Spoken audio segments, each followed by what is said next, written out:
most welcome to Historiespanarna, History Reconnaissance, and War on Rails, Armored Trains.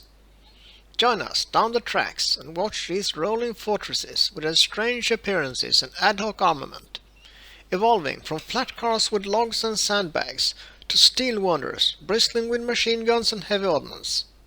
And please, like, share and subscribe. It means a lot to us. Armored trains. That is a railway train protected from gunfire by thick wood, concrete or heavy metal plating. It often had wagons armed with anything from small arms to artillery, machine guns and even autocannons. The first, so used during the 19th century in the American Civil War, the Franco-Prussian War, the Boer Wars, and by the British in Egypt. In 1918 and 1919, USA took part in the Allied North Russia intervention, also known as the Archangel Campaign. It supported the white side in the Russian Civil War, fighting the Bolsheviks.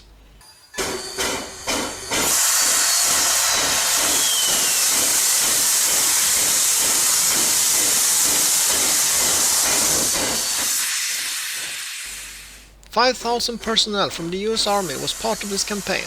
Engineers, infantry, field hospital, ambulance, and the 167th and 168th railroad companies, which were sent to Murmansk to operate the Murmansk to Petrograd railway line.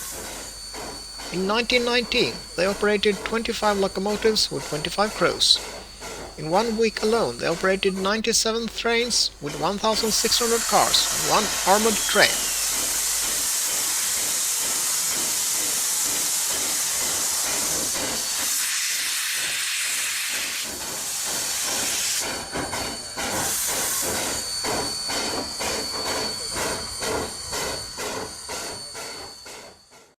The participant in the turmoil and civil war in Russia was the Czechoslovak Legion. In early March 1918, the Legion defeated a numerically superior German force, attempting to destroy it northeast of Kiev. After that, it fought its way east to eventually reach Vladivostok. The Legion quickly occupied cities along the Trans-Siberian Railway, using armed and armored trains. The Legion did at times side with local anti-Bolshevik forces on its long journey east, mainly to secure safe exit from Russia. The Imperial Japanese Army also utilized armored trains, first in the 1920s to guard the rail lines in Manchuria.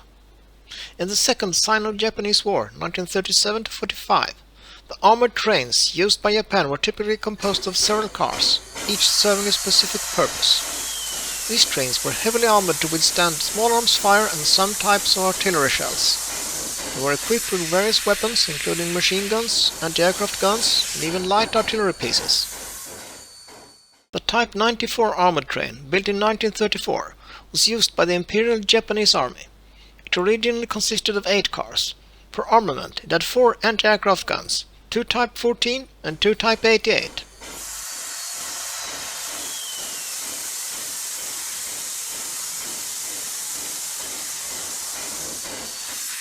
The Japanese armored trains were employed in various battles and operations, including the Battle of Shanghai, the Battle of Wuhan, and the Battle of Changsha.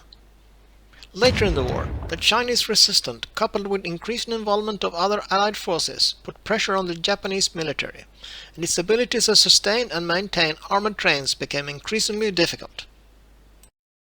The years of the Russian Revolution, 1917-23, saw extensive use of armored trains, not only by the Red and White armies, also in the Baltic state like Estonia fighting for freedom, by German paramilitaries trying to hold on to territories in the east, and by the Ukrainian People's Army fighting for independence.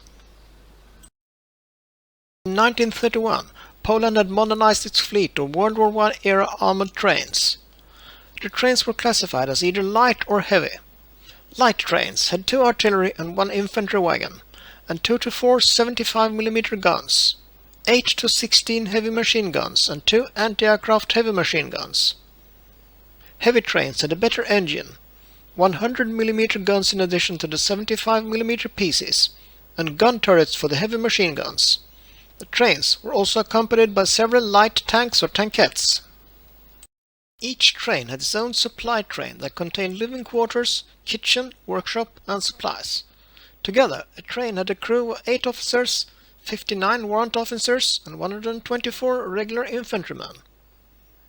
Around the mid-1930s, revisions to Poland's tactical and strategic doctrines meant that armored trains, previously considered a high-quality force, began to be seen as an increasingly obsolete on the battlefield.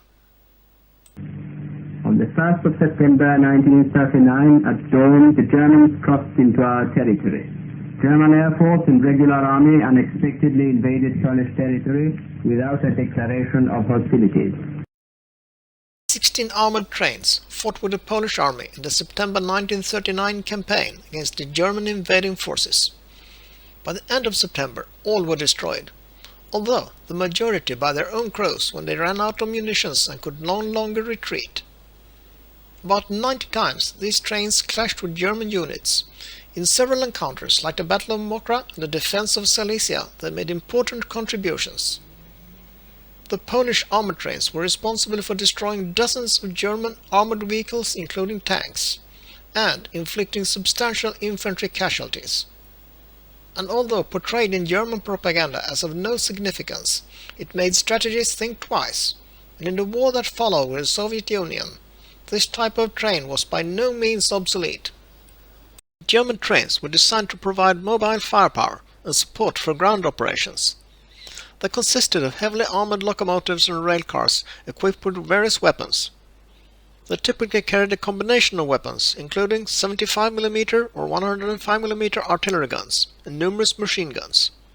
They also employed smoke generators and anti-aircraft guns like the 20mm Flak 38 or 37mm Flak 43.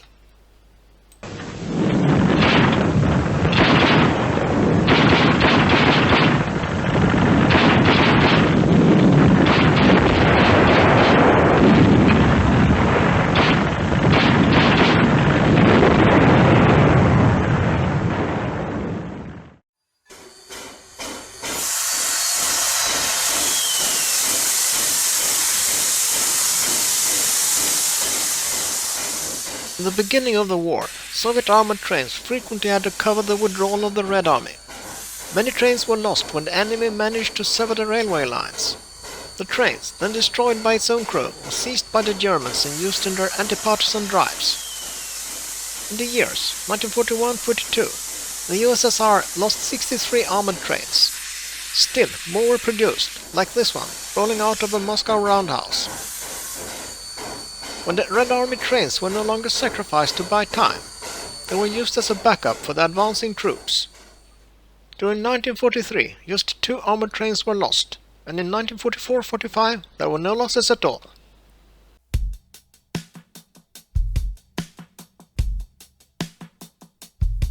An armored railway car carrying Vietnamese security troops is included in the makeup of the train.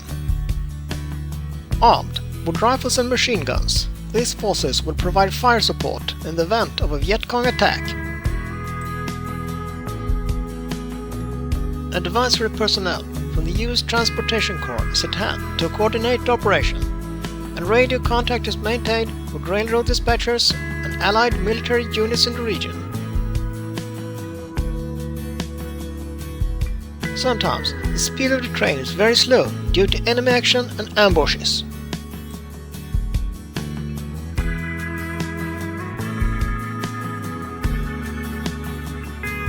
Pushed ahead of the engine, flatbed cars serve as minesweepers to detonate any pressure-type explosive that may have been placed on the track.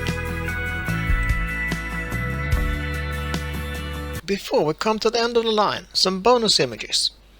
In 1940, Great Britain was getting everything ready if Hitler would cross the English Channel. Even the miniature railways were prepared. Then, onto this more full-sized train in England with a crew of Polish soldiers. And finally, to the north of Sweden and an armoured train guarding the railway line to Norway. That's all, folks. Thanks for watching. Please like and subscribe.